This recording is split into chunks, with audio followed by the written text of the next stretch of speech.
Madam, ಹೇಳಿ. ಇವತ್ತು ನಮ್ಮ ಕಸ್ಟಮರ್ಗೋಸ್ಕರ ವಂಕಿ ಬ್ಯಾಂಗಲ್ಸ್ ತೋರಿಸ್ತೀರಾ? ಖಂಡಿತವಾಗ್ಲೂ ನೋಡಿ ಎಷ್ಟು ಚೆನ್ನಾಗಿದೆ ಅಂತ. ತುಂಬಾ ಟ್ರೆಡಿಷನಲ್ ಬ್ಯಾಂಗಲ್ ಇದು. ನೋಡ್ತಾ ಇದೀರಲ್ಲ ಡಿಸೈನ್ ಹೇಗಿದೆ ಅಂತ. ಪಾಲಿಶಿಂಗ್ ಎಲ್ಲ ಯಾವ ತರ ಇರುತ್ತೆ ಮೇಡಮ್?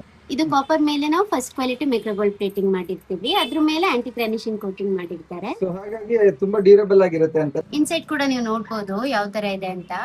ಇದು ಮೈಕ್ರೋಗೋಲ್ಡ್ ಪ್ಲೇಟಿಂಗ್ ಮೇಲೆ ಆಂಟಿ ಟ್ರಾನಿಶ್ ಕೋಟಿಂಗ್ ಮಾಡಿರ್ತೀವಿ. ಇದು ನಿಮ್ಗೆ ಕಲರ್ ಲಾಂಗ್ ಲಾಸ್ಟಿಂಗ್ ಇರುತ್ತೆ. ಮೇಡಮ್, ಇದು ರಾ ಮೆಟೀರಿಯಲ್ ಬಂದು ಕಾಪರ್ ಅಂತ ಹೇಳಿದ್ರಲ್ವಾ, ಪಂಚಲೋಹ ಆಗಿರೋದಿಲ್ವಾ? ಇಲ್ಲ, ಅದು ಪಂಚಲೋಹ ಅಂತ ಹೇಳಿ ಎಲ್ಲರೂ ತಗೋತಿದ್ದಾರೆ, ಆದ್ರೆ ಅದು ಪಂಚಲೋಹ ಆಗಿರೋದಿಲ್ಲ. ಇದು ರಾ ಮೆಟೀರಿಯಲ್ ಕಾಪರೇ ಇರುತ್ತೆ. ಕಾಪರ್ ಮೇಲೆ ನಾವು ಫಸ್ಟ್ ಕ್ವಾಲಿಟಿ ಮೈಕ್ರೋಗೋಲ್ಡ್ ಪ್ಲೇಟಿಂಗ್ ಮಾಡಿರ್ತೀವಿ. ಅಂಡ್ ಯಾವ ಸೈಜಸ್ ಎಲ್ಲ ಅವೈಲಬಲ್ ಇದೆ ಮೇಡಮ್? ಇದು 24, 26, 28 ಸೈಜ್ ಅಲ್ಲಿ ಅವೈಲೇಬಲ್ ಇದೆ. And pricing and shipping madam? Price 4 ಪೀಸ್ಗೆ 480 ಆಗುತ್ತೆ. ಆದ್ರೆ ಇದು ಡಿಸ್ಕೌಂಟೆಡ್ ಪ್ರೈಸ್ ಅಲ್ಲಿ 380 ಕೊಡ್ತಾ ಇದೀವಿ, ಇನ್ಕ್ಲೂಡಿಂಗ್ ಫ್ರೀ ಶಿಪ್ಪಿಂಗ್ ಕೊಡ್ತಾ ಇದೀವಿ. ಅಂಡ್ ನಿಮ್ store location madam? Store name Vasavi imitation jewellery ಅಂತ, beside Panchamukhi Ganapati temple, Mahalakshmi layout ಅಲ್ಲಿ ಇದೆ. Thank you.